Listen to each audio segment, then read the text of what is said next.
ఇదే RTV app వార్తల్ని క్షణాల్లో చదివే అవకాశం ఉంటుంది. ఒక న్యూస్ పేపర్, ఒక టెలివిజన్ ఛానల్ మీ చేతుల్లో ఎప్పుడూ ఉంటాయి.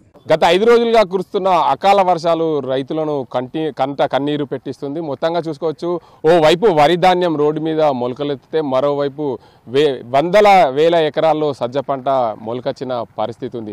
కోసి కొందరు ఆరబెట్టినా ఆ సజ్జ పంట పూర్తిగా తడిసి మొలకలు వచ్చిన పరిస్థితి. మరికొందరు చేళ్లలోనే సజ్జ పంట కోతకొచ్చిన సజ్జ పంట చేళ్లలోనే మొలకలు వచ్చిన పరిస్థితి. మన నిజామాబాద్ జిల్లాలోని ఆలూరు గ్రామంలో ఉన్నాం. ఇక్కడ సజ్జ పంట దగ్గర ఉన్నాం. రైతులందరూ కూడా పూర్తిగా తమ సజ్జ పంట పూర్తిగా నష్టపోయింది, మేము ఇబ్బందులు పడుతున్నాం, అకాల వర్షం పూర్తిగా మమ్మల్ని నట్టేట ముంచిందని చెప్తున్నారు. ఇక్కడ చూడవచ్చు, రైతుల చేతుల్లో ఏదైతే సజ్జ సంబంధించిన కంకులు ఉన్నాయి, దాని అన్ని కూడా మొలకలు వచ్చిన పరిస్థితి ఉంది.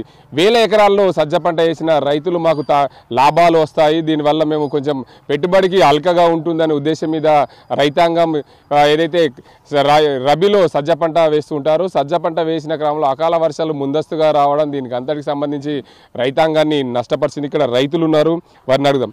చెప్పండి, మీరు ఎన్ని ఎకరాలు సజ్జ పంట వేశారు? మీ గ్రామంలో సజ్జ పంట పూర్తిగా నష్టపోయింది, ఇది మొలకలు వచ్చింది, ఇది ఏమైనా పనికొస్తుందా? పనికిరాదు. ఇది ఒక ఎకరం వేసినాము, ఎకరం వేసినా కానీ ఇది పనికిరాదు, అయిపోయింది. ఎకరానికి ఎన్ని సంచులు వస్తాయి? ఎకరానికి 15 కుంటలు వెళ్తుంది, కానీ ఇప్పుడు ఏమిటి పనికి రాకుండా అయిపోయింది. మరో రైతున్నారు, చెప్పండి అసలు ఏంది ఇది పరిస్థితి?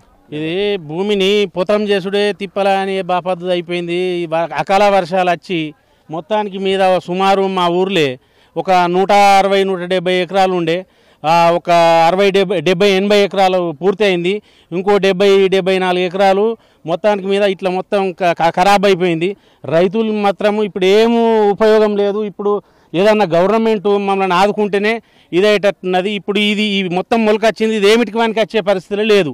ఇది గవర్నమెంట్ ఏదన్నా చర్య తీసుకొని మాకు ఏదన్నా నష్టపరిహారం ఇవ్వాలని మా రైతుల తరపున మేము కోరుతున్నాం. ఓకే, మరో రైతు ఉన్నారు, చెప్పండి, ఒక ఎకరానికి ఎన్ని క్వింటాల సజ్జలు వెళ్తాయి? దానికి క్వింటాల్కు ధర ఎంత? ఒకవేళ మంచిగా పండి మొలకలు రాకుండా ఉంటే ఎంత లాభం వచ్చేది? దీనివల్ల మీరు ఎంత నష్టపోతున్నారు? ఇప్పుడు సుమారుగా ఈ సజ్జ చూసినట్లయితే ఈ సంవత్సరం సజ్జ మంచిగా వచ్చింది. 15 నుంచి 18 క్వింటాల్లో ఇప్పటిదాకా వెళ్ళింది. 6,300 కంపెనీ ఒప్పందం చేసుకుంది.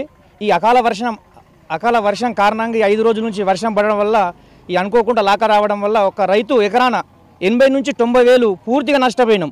ఇప్పుడు ఈ పంట అయితే దేనికి పనికిరాదు. ఇప్పుడు భూమిని మేము పొతం చేసుకున్నాడు తప్ప ఇంకొక మార్గం లేదు.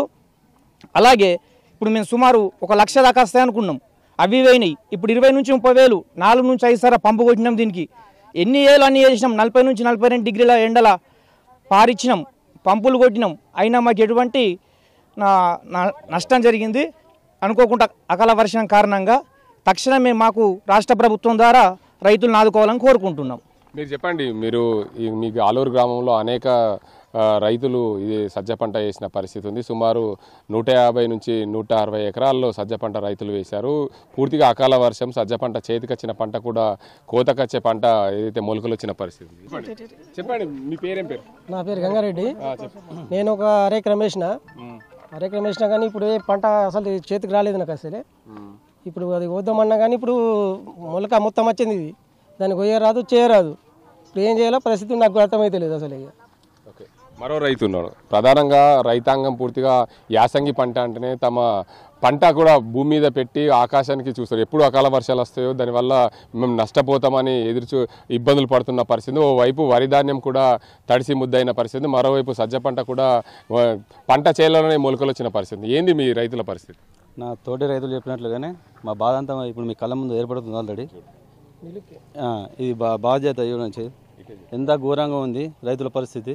అకాల వర్షాల వల్ల ఎంతో నష్టపోతున్నాం. బిగాన 80 నుంచి 1,00,000 రూపాయలు మంచి క్వింటాల దిగుబడి ఈసారి వస్తుంది. సజ్జ పంట మంచిగా ఉంది వాస్తవంగా, కానీ అకాల వర్షాల వల్ల మాకు బాగా దెబ్బతింది సార్.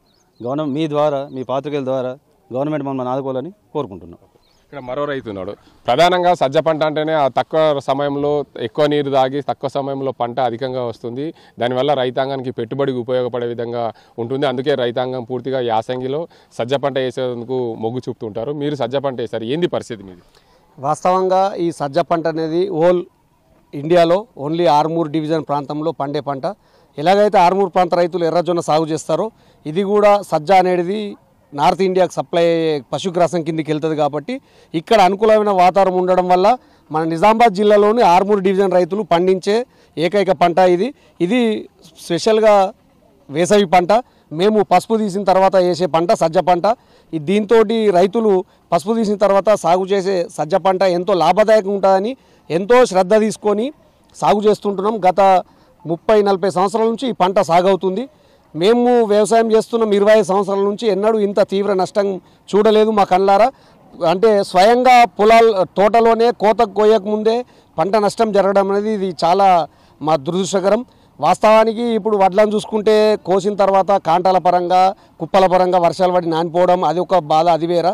ఇది కోత కొయ్యని పంట నిట్ట నిలువుగా లాకలచ్చి పంట పనికి రాకుండా పోవడం అనేది మా జీవితంలో మొట్టమొదటిసారి చూస్తున్నాము. ప్రభుత్వాన్ని ఏం కావాలని ప్రభుత్వాన్ని కోరేది ఒకటే, అకాల వర్షాల వల్ల నష్టపోయిన రైతులలో ఇట్లా ఏలైతే వరి ధాన్యాన్ని ప్రాధాన్యంగా తీసుకుంటారో అలాగే ఈ సజ్జ రైతుల్ని కూడా ప్రాధాన్యంగా తీసుకొని సజ్జ రైతుల్ని సాగు చేసినటువంటి ఆర్మూరు డివిజన్ ప్రాంత రైతులందరినీ ఆదుకోవాలో, ఎవరైతే నష్టపోతున్నారో వెంటనే వ్యవసాయ శాఖ పరంగా వివరాలు సేకరించి రైతులకు కనీసం పెట్టుబడి ఇన్పుట్ సబ్సిడీ కిందన్నా అని పెట్టుబడికి అందే విధంగా తక్షణంగా నిర్ణయం తీసుకొని తెలంగాణ ప్రభుత్వం రేవంత్ సర్కారు మమ్మల్ని ఆదుకోవాలని రైతుల పరంగా ఆర్మూర్ ప్రాంత సజ్జ రైతులు పండించిన పరంగా మేము డిమాండ్ చేస్తున్నాము.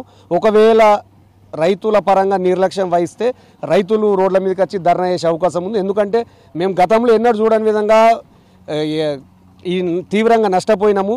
మామూలుగా చెప్పే మాటలు రైతులను ఆదుకుంటామంటారు.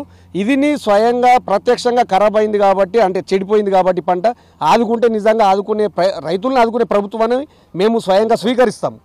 ప్రధానంగా చూసుకోవచ్చు మొత్తంగా రైతాంగము తమ వేసిన పంట అంతా కూడా మొలకలు వచ్చిన పరిస్థితి ఉంది. ఇక్కడ చూసుకోవచ్చు రైతులు నిట్ట నిలుగా ఉన్నప్పుడు రైతు చేలలో ప్రధానంగా మొలకలు వచ్చిన పరిస్థితి ఉంది. ఇలా ఉంటే పంట పరిస్థితి ఇలా ఉంటే రైతులు ఎలా బాగుపడతారనే కోణంలో కూడా చూసుకునే అవకాశాలు ఉన్నాయి. ఏదేమైనప్పటికీ ఇట్లా ఏదైతే సజ్జ పంట చేతికొచ్చిన పంట పూర్తిగా మొలకలు రావడం, దీనివల్ల రైతాంగం పూర్తిగా మా పంట కూడా పూర్తిగా నష్టపోయింది, మమ్మల్ని ప్రభుత్వము ఆదుకోవాలి, ఆదుకుంటే మాకు బాగుంటుంది. ఎప్పుడైనా సరే ప్రభుత్వాలు రైతాంగాన్ని ఆదుకుంటామని చెప్తాయి కానీ పూర్తి స్థాయిలో ఎక్కడ కూడా రైతాంగాన్ని ఆదుకున్న పరిస్థితి దాఖలాలు గత ప్రభుత్వంలో కానీ ఈ ప్రభుత్వంలో కానీ లేవు. ఇప్పుడైనా సరే రైతాంగాన్ని పూర్తిగా ఆదుకునే దిశగా ప్రభుత్వం ప్రయత్నాలు చేయాలి. రానున్న రోజుల్లో రైతులకు ఎలాంటి నష్టం వాటిల్లినా, అకాల వర్షాల వల్ల నష్టం వాటిల్లినా పూర్తి స్థాయిలో రైతులను ఆదుకునే దిశగా ప్రభుత్వాలు ప్రయత్నం చేస్తే రైతాంగం కూడా పూర్తిగా బాగుంటుంది అనే కోణంలో కూడా ఇక్కడ రైతులు అయితే చెప్తున్నారు. ఏదేమైనప్పటికీ తెలంగాణలో కాంగ్రెస్ ప్రభుత్వము రైతాంగం కోసం చేస్తున్న సంక్షేమ పథకాలు దృష్టిలో పెట్టుకుని రైతులను నష్టపోయిన రైతులను ఆదుకోవాలి. మరోవైపు ఏదైతే అకాల వర్షాల వల్ల ఒకవైపు వరి ధాన్యం కొనుగోలు కేంద్రాల్లో కొనుగోలు లేక మొలకలు వచ్చిన పరిస్థితి, దాంతోపాటు చేళ్లలోనే నిట్ట నిలువుగా ఉన్న 1000 ఎకరాల సజ్జ పంట కూడా నష్టపోయింది. ఉత్తర భారతదేశానికి ఇది పశుగ్రాసం కింద వెళ్ళే పంట. ఇది కేవలం నిజామాబాద్ జిల్లాలో కేవలం ఆర్మూర్ డివిజన్లోనే పండే ఈ సజ్జ పంట, ఎర్రజొన్న తర్వాత సజ్జ పంట ఆర్మూర్ డివిజన్లోనే పండుతుంది. ఈ పంటకు పూర్తిగా ఉత్తర భారతదేశంలో బాగా డిమాండ్ ఉండడం వల్ల ఇక్కడ పండిస్తుంటాం. ఒక క్వింటాల్కు 6000 నుండి 7000 వరకు కూడా ధర పలుకుతుంది. దీనివల్ల రైతాంగానికి పూర్తిగా ఒక ఎకరానికి సుమారు 80 నుంచి 90 వేల రూపాయల వరకు నష్టం వాటిల్లింది. మమ్మల్ని ప్రభుత్వం ఆదుకోవాలి, ఆదుకుంటే మమ్మల్ని ప్రభుత్వాన్ని గుర్తిస్తాం, లేకుంటే రానున్న రోజుల్లో రైతులందరూ కూడా రోడ్డెక్కే పరిస్థితి వస్తుంది. ఖచ్చితంగా తెలంగాణలో ఏర్పడ్డ కాంగ్రెస్ ప్రభుత్వం రైతాంగానికి సేవలు చేస్తుందని చెప్తున్నప్పుడు రైతులను ఆదుకునే దిశగా ప్రయత్నం చేయాలి. కింది స్థాయి అధికారులను ఆదేశించి ఎక్కడైతే సజ్జ పంట వరి పంట నష్టపోయిందో దాని అందరికీ కూడా లెక్కలు వేసి వారికి నష్టపరిహారం చెల్లించే దిశగా ప్రయత్నాలు చేయాలని చెప్పి రైతులు కోరుతున్నారు. ఇది ఇక్కడ పరిస్థితి. కెమెరా అజింతో గంగారెడ్డి, RTV నిజామాబాద్. మరిన్ని వీడియోస్ కోసం ఛానల్ ని సబ్స్క్రైబ్ చేయండి, లేటెస్ట్ అప్డేట్స్ కోసం వాట్సాప్ ఛానల్ ని ఫాలో చేయండి అండ్ లింక్ డిస్క్రిప్షన్ లో ఉంది.